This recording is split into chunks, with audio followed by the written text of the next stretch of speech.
always going to be very bizarre to me. The idea that we got a bunch of guys walking around trying to be pretty boys, trying to be more beautiful than their girlfriends. Um, Again, guys, like you want the best marketing 101 seminar of all time? I'll drop it for you right now for free.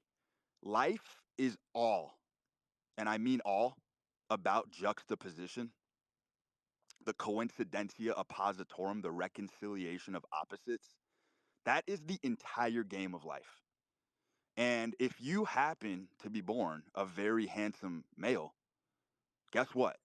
You better start getting roughed up. Like you better have crooked fingers. You better have some fucking scars. Like you can't coddle and mollycoddle like your natural traits. If you're like a ghastly looking dude, then sure, style and presentation is a lot more valuable because you got to go the opposite. But if you're a good looking motherfucker and you can't walk in public because you're afraid you're gonna scuff your shoes or you're gonna fucking bruise your watch on the side of a table, or you're basically walking around in fucking plastic like Bubble Boy trying to protect your good looks. That is honest to God a road to just abject loneliness. Like that is going to be a horrific human experience with the guys that you're actually fucking doing shit with. I get that. But there is a bevy of dudes who are just traveling in these massive flocks, just like women, because they're under the guise and protection of the pack. It's easier to get rejected. It's easier to get blown out. You talk to a chick, you get smashed. You just hide in your little fucking group. I venture to tell you, all of your untapped happiness comes from riding solo. In your 20s, especially, there has to be a large extended period of time where you're riding solo. That's just a fact.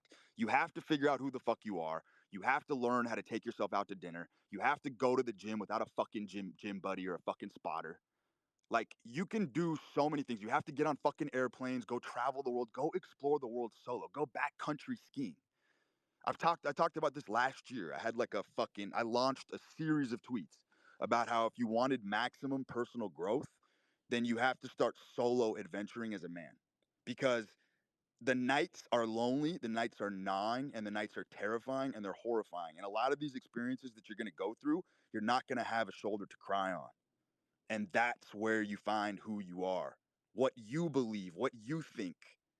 And then once you've spent enough time solo, and listen guys, like this is because people don't understand nuance.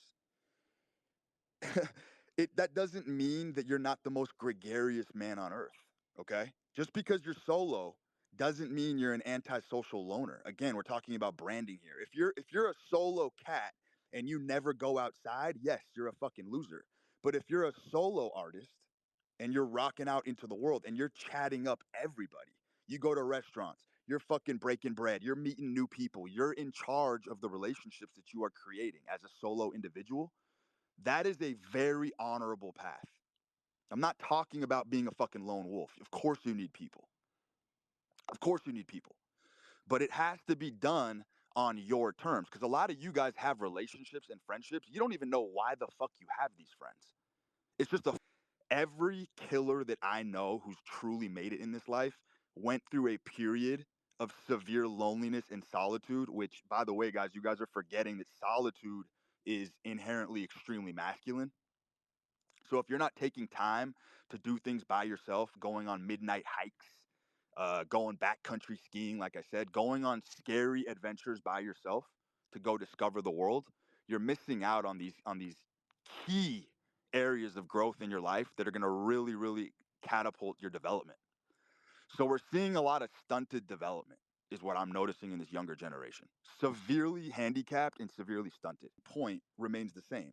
You have to carve in your 20s. It is critical to live the fuck on your own. Or by the time 30 hits, the sun will set. The sun will set on these opportunities for personal growth. I'm telling you, I've seen it firsthand. I'm witnessing it in real time. It is ugly. It is ugly. A house and some more assets before the end of the year. But yeah, trying to find a decent woman and be a good person along the way. What would you say? You know what's funny, man? At the highest levels of the game, and nobody really discusses this, like women kind of just come to you.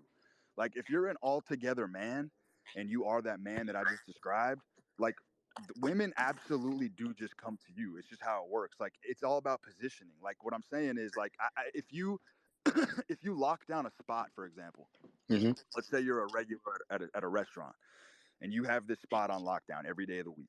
Everybody knows who you are. You walk up, the valets are dapping you up. The bus boys are making, coming out of their way to say hi to you, shake your hand. The restaurant staff, everyone's, giving you love because you're just that guy. The quality of women you're going to attract just being in that position in those types of environments is far better than the types of chicks you're just going to approach cold, right? It's like a warm lead versus a cold lead. Hmm. So what I would suggest, if you do have all those things, is to find a spot or find some ecosystem where you can wedge your way into, where you have some control and some domain of power over there. And then things just come to you, bro. Opportunities, like that's like the end game of all this, is that everything just comes to you, right? Money, opportunities, friendships, relationships, women, like it should all just be coming to you effortlessly. Once you've crafted and built yourself into a man who's worthy of that, then you really no longer have to cold approach.